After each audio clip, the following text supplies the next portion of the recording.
Welcome back into another live edition of the Six Rings and Football Things podcast. I am Mike Kadlick with Andy Jumbo Hart in the top corner, and you will see here now with some blaring music down in Frisco, Texas, a WEEI alumni in Khari Thompson, now with WBUR down, like I said, in Frisco at the East-West Shrine Bowl.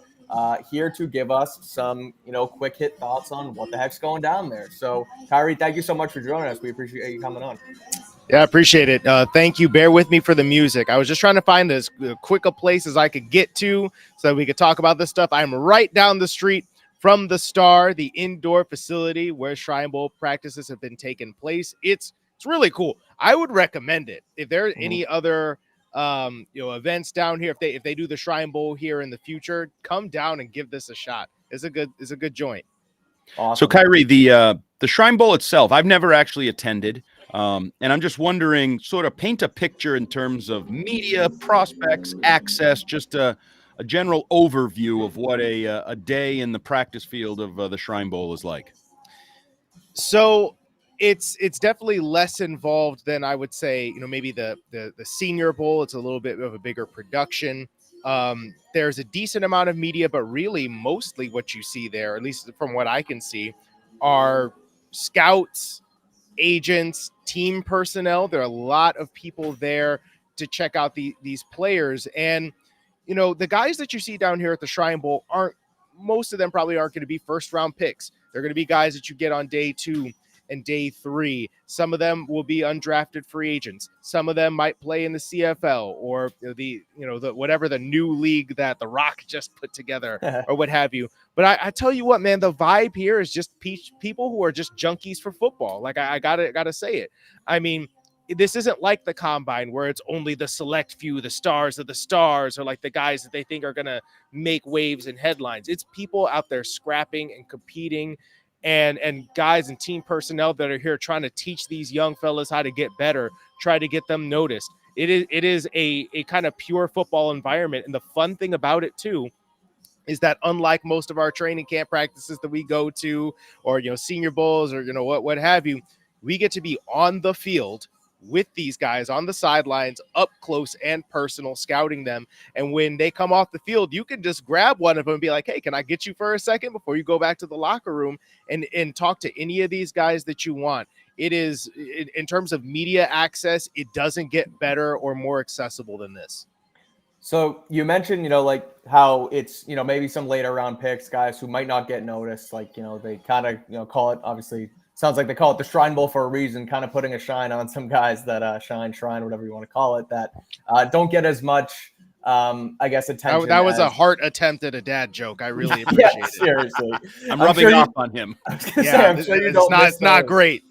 You don't miss those at all. But, guys like, and I'm sort of trying to liken it to last year because the Patriots were there, so we kind of paid attention more. I kind of, at least, in my draft prep last season, felt like I got a decent feel for the guys there. But, there was also like a Zay Flowers, who was the top prospect there.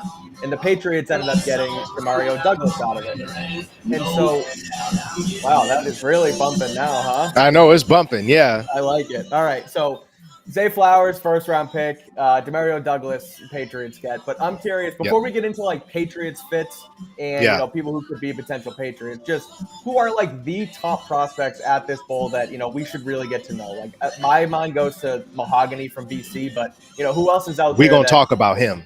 Yeah, give us like the top couple dominant prospects out there. So let me first talk about kind of generally position groups. Wide receiver, interior offensive line, a lot of really good prospects coming out of there, I would say. And in the wide receiver group, I mean, Malik Washington, actually you got 2 Washingtons there, the Washington twins. They're not actually twins. But Malik Washington, I mean, he wears number 4. He dominates. I mean, he would kind of be like this year's Zay Flowers. And again, he's kind of a shorter guy, just a touch over 5'8", but he's kind of compact. He's stocky. He moves smoothly. He's not quite as frenetic as Zay, but he's smooth. He's a technician. It's hard to cover that guy. He's tough. I really love his game. I would say that among the offensive players, like that's probably one of my top 2 or 3 players that have been here. I think he's got a case to be the best, one of the best players that have been here, period. And then Christian Mahogany is definitely one of those guys. Honestly, on the interior offensive line, there are a bunch of studs here. There are a couple of solid tackles. I think Walter Rouse is pretty good. But I'll tell you what, man, Mahogany has been out here just straight moving people off the line of scrimmage. There are also a couple of interesting centers, like Hunter Norads from Penn State. He's been looking really good, really athletic out in space. I think that if you want a guy in the later rounds in the interior offensive line, this is going to be a great place to potentially find somebody. Really impressed. And also on the defensive line, there are some absolute beasts that are out here. My goodness. You got a couple of guys, so like Florida State, UCLA. So Grayson Murphy from UCLA has been standing out to me. Fabian Lovett from Florida State has just been an absolute destroyer. I mean, the first 2 days, in particular when they were in pads, I mean, the guy felt unblockable. Christian Boyd from Kansas State is insanely powerful. I mean, every time he comes up and hits one of the offensive linemen in one-on-ones, you see their head snap back, just jolt back. Like they're just like, okay, so that just happened. Now I need to find a way to still win this rep. And he's a 2-gapper as well. He's a big, stout guy that is difficult to move. You could see him in some of these double team drills. They are fighting like all hell to contain this one guy. So I think that if you want interior guys in the trenches up front, you want to be here. And wide receiver, I mean, I think this year's class might be more well-rounded than last year's was, where it was kind of Zay Flowers and a couple of guys that were like, could be good. Taj Washington has been good. He's definitely quick, shifty, difficult to cover, and been making some downfield plays as well. I feel like some of these smaller slot guys, you think of them like, you basically got to get it to them over the middle on some crossers and that's it. They're going down the field and they are making plays against contested coverage, tightly contested coverage. And then you also got some longer, lankier receiver prospects. Josh Cephas from UTSA is one guy that stands out to me, kind of silky smooth. So I think that you could definitely find some playmakers out here. The running backs are a little bit more underrated, but I would say Jabari Small from Tennessee popped out to me as somebody who was looking explosive today as well. So you mentioned the wide receivers. Obviously, the lead talking point in New England these days is quarterbacks. And I think some people are even interested in maybe the old Washington, then Redskins / Commanders double dip. So I just because there's no elite quarterbacks there, I don't think we should ignore the position. And one guy that I'm intrigued by, I know he's not practicing, was maybe one of the biggest stories in college football this year, Jordan Travis, who sort of changed the complexion of the college football playoff and everything with his injury. Have you run across him? Like what's his situation in there, and what is he there to do this week?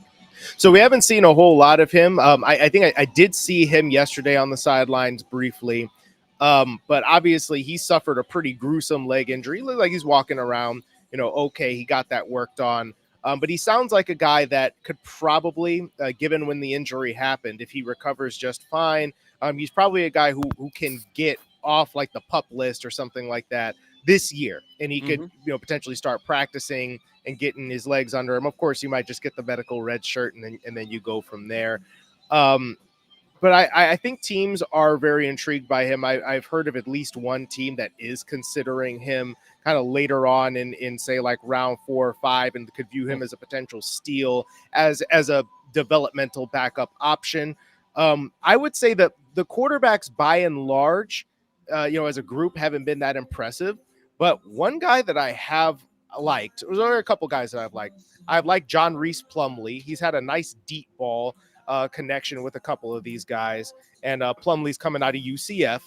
So I would say like if you want somebody who's a little bit more like gunslingerish, you could go from there. But I think the best quarterback by far any of all of these has been Austin Reed out of Western Kentucky. Just really efficient, really no bad decisions that I've seen. He's been able to hit the intermediates and test the deep part of the field as well, but just generally looking like pretty surgical out here. I think a lot of these other guys like Keaton Slovis That's from I love Keaton Slovis at USC. Yeah, he had man. Yeah, it was not good. He was airmailing people He had at least one pick that he should have thrown in the red zone today, had a red zone interception for a pick six yesterday. Not a great look for him.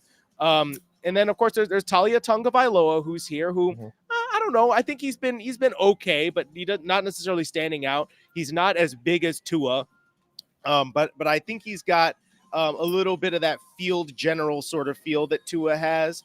And his arm is decent. I would say it's probably a little bit better than Tua's, but that's more or less the kind of player that you're getting. I could see him being a camp arm. But I would say that if you're looking for anybody to potentially be a developmental option, I'm looking at Austin Reed, Western Kentucky. Love it. All right, glad. I'm going to put that on my list that I post on the website later from to spin off this podcast. No Keaton Slovis. That was going to be my next question. I'm sorry, man. I know. He was my guy at USC. Went to Pitt. He went to BYU. Whatever. All right. Well, let's move on from the quarterbacks then. One guy, and I saw you throw up a tweet on him the other day with, a highlight from him, is Frank Gore Jr. I'm curious about him because I look at the Patriots and sort of trying to get into some Patriots fits here. Running back, you have Ramondre, but Zeke's not under contract. Kevin Harris has kind of been in and out. So the Patriots are going to need to address, running back, whether it's through the draft or free agency. So specifically on Frank Gore Jr., what do you make of him? And then also just, the running backs in general down there in Frisco. Not overly spectacular. Okay. He's a little bit smaller and shorter than Frank Gore Sr., who was there actually on the first day. That was kind of fun watching him chop it up, and oh my God, I was standing near him while he was talking about kind of the state of running backs in today's game, some of the wars that he had with guys where it's like, you think about Frank Gore, you don't think about him as feeling any pain. You know what I mean? Oh, yeah. But this guy was talking about, it's like, oh yeah, like, man, when so-and-so hit me, it's just like my ribs could feel it. And I was just like sore the next day. I'm like, dang, someone actually could hurt Frank Gore? That's crazy. But in terms of Frank Gore Jr., he's kind of, he runs very similarly. Kind of squat, low to the ground, kind of a churn and burn kind of guy, but you don't see a ton of explosion out of him. I figure he should be able to, he's catching the ball. He can catch the football out of the backfield. He can pass protect. He can kind of do all those things that, like the little things that you want.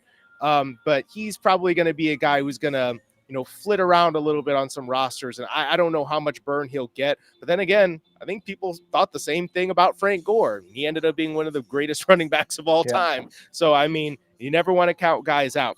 In terms of the running back position, I feel like that's a position that I've grown more interested in as time has gone on. Because I remember thinking at the first couple of days of padded practices, wasn't overly impressed. But like I said, I think Jabari Small really started to step up for me. Another guy that I thought popped today was Blake Watson out of Memphis. He was looking fast out there, making, getting out in open space, kind of, running away from some angles, catching the ball. I think that's one common theme that I've seen from a bunch of guys is catching the ball out of the backfield pretty well. Another interesting guy is Carson Steele out of UCLA. So he's a guy that actually there's some tracking metrics that people have on here where you can look at max speed and acceleration, deceleration and stuff. Carson Steele at one point had the top speed of any offensive player on the first day of Shrine Bowl practice. He was getting it moving. And again, he's one of those really fundamental guys who can do everything that you ask of him, and you can just tell he's going to be a special teamer. I talked about it with him, actually. I grabbed him for a quick interview, and he was talking about, I played linebacker back in high school. I played a little bit of gunner in college. I'm willing to go out and tackle people. And so I think that's a kind of guy that I could see being a late round developmental guy who's just going to come in, play some good special teams. And then you never know, man. Sometimes that's how you get onto the football field. We probably buried the lead here a little bit. What have you seen in terms of Patriots logos, personnel, scouts, coaches? I don't even know who's coaching for them or who's scouting for them, but what have you seen any logos? Yes. I have not seen too many Patriots logos out here. Unlike last year, where obviously their coaching staff was the one that was here. So the main coaching staff that I've seen here, so I've seen a bunch of Chicago Bears. I've seen some Washington Commanders. I've seen some New York Giants. I'm sure there are Patriots people here. Do not get me wrong. They might be operating more in the shadows, as they typically do at some of these events. They don't want to be seen. Don't want to know, who they're looking at. But I mean, look, whether they are obvious or not, because I do know that there are some general managers and some scouts from pretty much every team out here. there are definitely going to be some prospects that they are going to be interested in, no doubt. All right. Too bad. I was hoping to get a scoop there saying X, Y, or Z from the Patriots was down there. That would have been nice. But no. I was looking. Good. I'm glad. Don't worry. I Good. didn't see anybody specific, but I'll still have my eyes peeled. Don't you? We still have boots on the ground just in case. So we talked offense, we talked running back, wide receiver. Two defenders, not being there, but from sort of the 30,000-foot view that I've taken of this bowl so far that I want to get your thoughts on. And one of them you tweeted about was Mo Kamara from Colorado State, defensive lineman. And I saw your eyes light up, so I want to hear what you think about him. Because the Patriots, again, their defense is in a good spot, but they obviously still need to fill out some things. And I think depending on, where the defensive end position goes and Matthew Judon's contract and things like that, they might want to fill that out. So thoughts on Mo Kamara. And then the other one I'm curious about, because it's the one guy from Canada, from the Toronto Argonauts, was it Quintez Stiggers? Is that how you say Quintez Stiggers? Okay, you're my guy. Right, now, good. okay, let's start with Mo Kamara, because I think yesterday, the thing that I tweeted out was literally unblockable. Yes. In pass pro drills, he's just so smart with the way that he uses his hands and the way that he counters on offensive linemen. And there are some pretty solid ones, like Walter Rouse from Oklahoma. Should be. I see somebody asking about late round OTs. I could see he might be more of a day 2 guy or a high day 3 guy, being Rouse. But I mean, Kamara was giving everybody the work. And then on top of that, it wasn't even just the pass rush drills. In team drills, God, he threw a tight end into the background and into the backfield and grabbed a TFL, 2 yards deep. And it's just he's doing it all out here. I think that's a guy that if you want him, I think some of it will depend on testing, but if you want him, you better do it before the 3rd round, because I don't think anybody's going to let that guy, go too far into the day 3 if that even happens, because he's just a sound player and he's doing it from a complete perspective. Quintez Stiggers is an incredible story. So for those of you who don't know, so he's the Canada guy. Mm-hmm. He did not play college football at all. He was the CFL Rookie of the Year last year. So he was at one point going to play at Lane College. He had been recruited there. He'd signed on, but he had, his father was in a really terrible car accident, left him paralyzed, and then his father passed away. And, he went into a depression and gave up football. He dropped out of school, and his mother encouraged him to get back into it. And so he trained, got on with in the CFL with the Toronto Argonauts, and became the CFL Rookie of the Year. And he's here, and he's been popping. I mean, he's been a tough cover just in everybody's hip pockets and one-on-ones. And then in the team drills, that's the thing that fascinates you. It's great when you do it in one-on-ones, especially as a DB, because that's a tough environment for you to win in. But he had a huge pass breakup over the middle on one of the receivers I really like, Josh Cephas. Went up, knocks it away at the last second. He had one today on a deep ball down the sideline. Again, staying with a pretty good receiver over there in Bub Means. And again, just late hands, last minute, knocks it away. He's been making a play constantly. So he's not the biggest guy. Okay. I'd give him 5'11", somewhere around there. Probably 5'11", 185, maybe 190. But he's not small. He's not a shrimp. He's actually pretty well built, especially in the lower body, I would say. And yeah, he's just tough, man. He plays out there like a guy who's played pro ball, right? It's people say, it's a CFL, but he's played professional football against some really talented guys, and you can tell when he's out there, he's one of the better players in the secondary every time. So, Khari, it's interesting. You brought up special teams a little bit earlier. I want to ask you about one guy in particular, and then I want to ask just a general question, because it feels like the vibe you're painting is this might be a big group of athletes with a chip on their shoulder, something to prove. They're not at the Senior Bowl. They're not at the Combine. There's that scrappy tone that you're kind of seemingly painting a lot of these guys with. One guy I'm interested in specifically before you get to that is Isaiah Williams, wide receiver out of Illinois. Oh, yeah. He seems like a guy that maybe is one of the higher tier type prospects that are in town there. So give me a little something on him, and then tell me some scrappy names that I could be looking at. As I know Bill Belichick's gone, but Bill Belichick type versatile special team scrappy guys. Of course, why not? Absolutely. So I actually grabbed I grabbed Isaiah Williams for a couple minutes before they stole him away from me and whisked him back to the locker room. But I feel like today, especially, and I know he's made some plays over the past couple of days, but today felt like a day where he really started standing out from the moment they were even doing receiver drills. Just the fluidity that he moves in and out of breaks with, good quickness, and physical at the top of routes. He's not the biggest guy in the world. Again, I'll give him, I don't know his measurements. I'm sure I could go find it on the Shrine Bowl site, but I would give him like 5'9", maybe 5'10", and, again, that 180 range. But there are some big DBs out here, big dudes.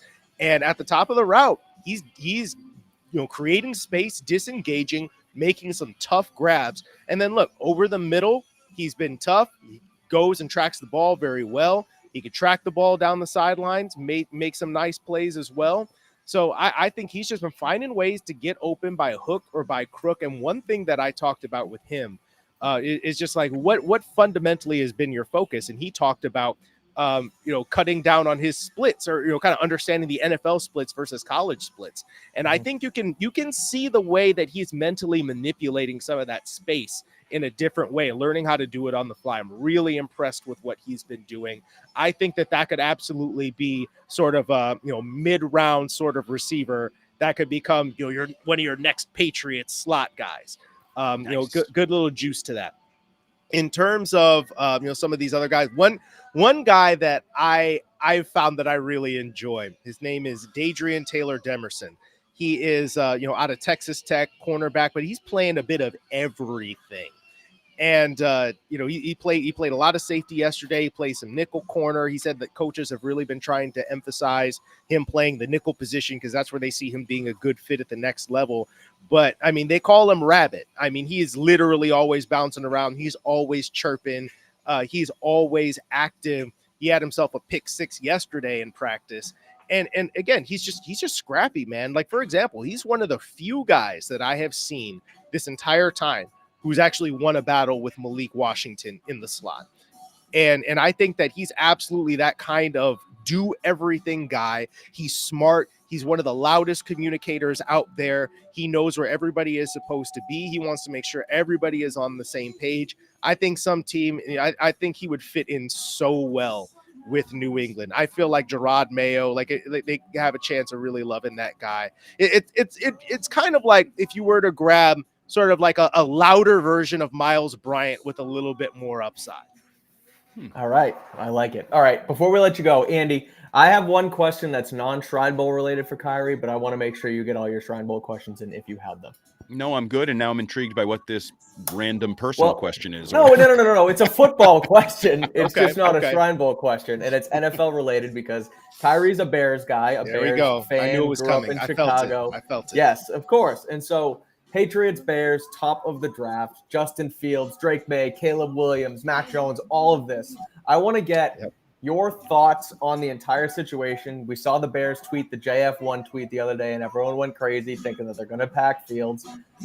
What do you think's going to happen at the top of this draft? And also, what do you think should happen at the top of this draft for both teams, Patriots and Bears, at the quarterback position?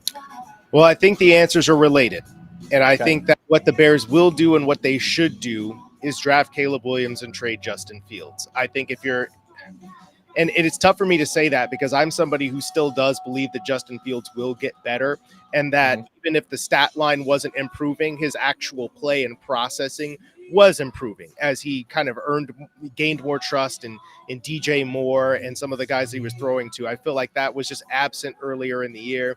They were asking him to do things that, they were not equipped to do and that weren't his strengths, and it showed. But I think it got better later on. That said, I feel like, and this is something I did a little bit watching Caleb Williams' best games from college and watching Justin Fields' best games from college. They both were highly productive players. But if you're looking for the guy who's more of the pure passer, it's Caleb Williams. He is going to be the guy that is going to, run and scramble and stuff to throw, as opposed to a guy who's actively looking to hurt you with their legs the way that Justin Fields does. That doesn't mean that Justin Fields can't pass the ball, because he can. I mean, he always could, but they're different types of players. So it's, again, not equating skill levels at all, but it's kind of like the Patrick Mahomes versus Lamar Jackson debate. Which one do you want? And I think that a lot of people would say that they want the guy who's going to throw the ball more, throw for more yards. So I think that's what the Bears will and should do. As much as it pains me to say it, I hope Justin Fields goes to some place that coaches him better, because I think that was a huge issue for the Chicago Bears. Same thing with the Patriots. I think that they will and should draft a quarterback. It really just depends on which one is available. Is there a swap here between Jaden Daniels and Drake May, where Jaden Daniels goes number 2 and Drake May is available at number 3? Or if Drake May goes number 2, what do? Do you grab Jaden Daniels? I personally would.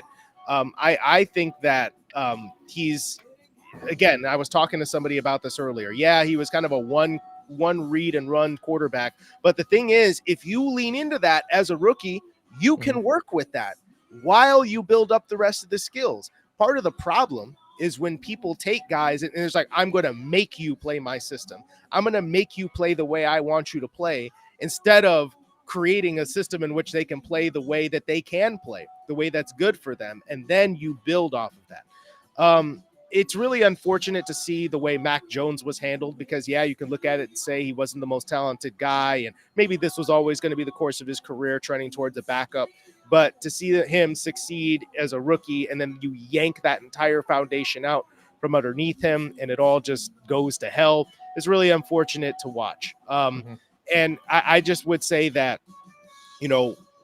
these 3 teams at the top of the draft are all going to have different offensive coaches than they did in last year and the years previous. And you just hope that whomever those coaches are, they lean into the skills of the player versus trying to run a system and make you run that system, because college quarterbacks are just different now than they used to be. They're coming in with different bases, different offenses that they run. They're out of shotgun all the time. They don't play under center nearly as much. Right. They have a mobile element to their game, and that's good. Okay. We should be leaning into that kind of thing. But I just really hope that it works out a little bit better for whomever these guys should be. I think that all top 3 teams should be drafting quarterbacks. I will say this, and this is stuff that is kind of behind the scenes ish. And you don't know how much of it is true or how much of it, the Bears will consider. People haven't said that Caleb Williams is a bad guy or a locker room cancer or anything like that. But kind of what you hear about him is that people who are kind of football-y and very much like they want a guy to be like thoroughly like unselfish and thoroughly like, kind of football hardo, I had to drop that in there hard. I had to do it. Might not get off that Andy's vibe. board. He's off Andy's board. Yeah, but it was like they might not get that vibe from Caleb Williams. Some people might be more like, I could work with that. That's fine. But if for whatever reason the Chicago Bears decide that he's not the guy that they want to trust, and that they either go in a different direction with quarterback or they keep Justin Fields, that could present a really interesting opportunity, because the idea that you could get him at 2 or 3, that could be a massive steal. Because say whatever you want about Caleb Williams, in terms of what you might think of him as a person, the guy's a tremendous football player, and the value would be insane if he could be had at a later pick, or if you could move up to get him. I don't know that the Patriots should be looking to do something like that, because they've got a lot of issues. And if the Chicago Bears were to trade that pick, even if it's moving up 2 spots, you better believe they're not just going to accept 2 second rounders. They are going to want a future first, and they're going to want one of your players. So just be prepared for that. All right. Well, Andy, anything else for Khari before we get him out of here? No, I was just going to say in relation, I love the hardo angle, but the reality of football and certainly quarterbacks and wide receivers, I think hardos are a thing of the past. If you can't deal with NIL, transfer portal, diva players, you probably shouldn't be involved in professional football, because I think a lot of them are coming through the pipeline. And that doesn't mean they're bad people just because they have brands and marketing people and logos. If you can't, and I think that's why there's a lot of young coaches taking over teams in the NFL, because they come from that world and they're expected to deal with that. And the old white dude from Nantucket might be better off being the old white dude from Nantucket. It is what it is. You got to find out how to communicate with this new generation of players. I think that it is at least worth something asking. And unfortunately, no, I will not be covering the Senior Bowl this week myself. I have a 4-year-old at home who's not feeling well, and her mom is probably pretty mad at me for not being back home. Get your ass home. Yeah, get home. But I would say, like, you got to be able to talk with those guys and communicate with them. You can't be, crapping on people for being concerned about mental health and things like that, the way that you maybe used to toughen up buttercup kind of stuff. That doesn't fly. That said, if you and I'm not 100% saying that this is the case. Like, people are kind of saying stuff, but maybe that's just their perception. If Caleb Williams comes off as a person who is not all about team all the time, you got to look, in the end, someone is going to take this man because they wanted to change the franchise. But if you're not sure if he's that guy who can lead your franchise, you don't want to take yet another guy who, with the number 1 overall pick, and he can't pan out because he's not built for it. You don't want that kind of thing. That said, I would never say, because I don't know the guy, I would never sit up there and try to say that Caleb Williams isn't built for it. The guy's a tremendous player, and you hear his teammates, at least publicly, speak very highly of him as a player. And you've also heard some guys that are out from the West Coast talk about, like, he treats everybody really well.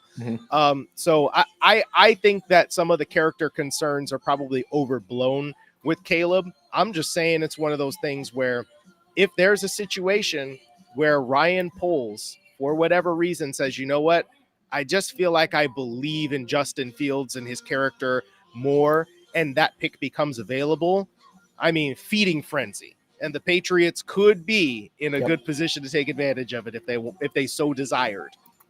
I'd take him in a heartbeat. I was going to say, Hardo would take Caleb Williams in. I might regret it, but the thing is, like, you got to swing, man. Like the Patriots, and this is not at all offensive to, no offense to Tom Brady, because the guy is the greatest quarterback of all time. And he did it all. He doesn't need any defending, but this would be the most talented quarterback prospect the Patriots have ever had. Oh yeah, absolutely. Yeah. You take him. It may not work. And in 4 years, you may say, oh, that sucks, we got to do it again. But at least if you don't take the swing, what's Wayne Gretzky say? You miss all the shots you don't take. I will say this, and I know a lot of people have been asking me about this. I'm very intrigued by how Gerard Mayo wants to approach the quarterback position, because say you could take Jaden Daniels, but I don't know, maybe you saw what Justin Fields did against you last year and you're thinking to yourself, I don't know, maybe I could do something with that. You're not going to have to give up a first-round pick for Justin Fields. Right. That you're talking about a second, maybe 2 day 2 picks, like one this year and another later on, and then you could keep that pick. You could get Justin Fields and you could give him Marvin Harrison Jr. And I will say that is one thing that when Justin Fields has a dog, they make a connection. Look at the way that DJ Moore had a career year with Justin Fields. So it's not like the guy can't throw the ball. It's just a matter of, can you work with him in a way that gets the best out of him? So I think that option is on the table. Personally, I don't know that for the Patriots. I would not say that is a guarantee. I did hear from somebody that what Justin Fields did last year did make an impression. Interesting. All right. Fascinating stuff. You wonder, they bring in Luke Getsy too for an interview. You wonder if they try and rekindle any of that. I don't know. Well, I would say the Luke Getsy thing is probably a fact-finding mission. Yeah, that's what I would think. It's a fact, too. Like, hey, so what do you think about Justin Fields? Yeah. Do you think you could work with him? I would never, ever pair Justin Fields and Luke Getsy ever again, because Luke Getsy doesn't know how to coach the man. Yep, I'm with you. I agree. Well, fascinating stuff, Khari. Thank you so much for joining us. Before we get you out of here, where can everybody find you now that you're no longer over at WEI, but over at WBUR? What do you got coming down the pipe? I'm always the same at KD Thompson 5. You can find me on Twitter /X. Spend way too much time on there as always. I do a little bit of Bleacher Report stuff every now and again on the New England Patriots. Occasionally have one of our old friends, Taylor Kyles, on with us from CLNS Media, our guy. Awesome. I do Believe in Network podcast with former Ravens tight end Daniel Wilcox, which is kind of unfortunate. Last night was very difficult to watch. And then occasionally I also write about the Chicago Bears for Windy City Gridiron. So basically, what don't I do? I was going to say, he's all over the NFL. Well, thank you again for joining us. We appreciate it. Khari's down in Frisco, Texas for the Shrine Bowl. So make sure to follow him on Twitter and everywhere else to check out all his work on that. Myself and Andy Hart will be back on Six Rings on Wednesday talking about the Senior Bowl. So make sure you tune in, rate, review, subscribe, and all that. And Andy and Fitz will be back on Tuesday for their normal episode as well. So thank you for tuning in. Thank you for watching, everybody. And make sure you follow along at Six Rings Pod on Twitter and wherever you get your podcast. So see y'all later.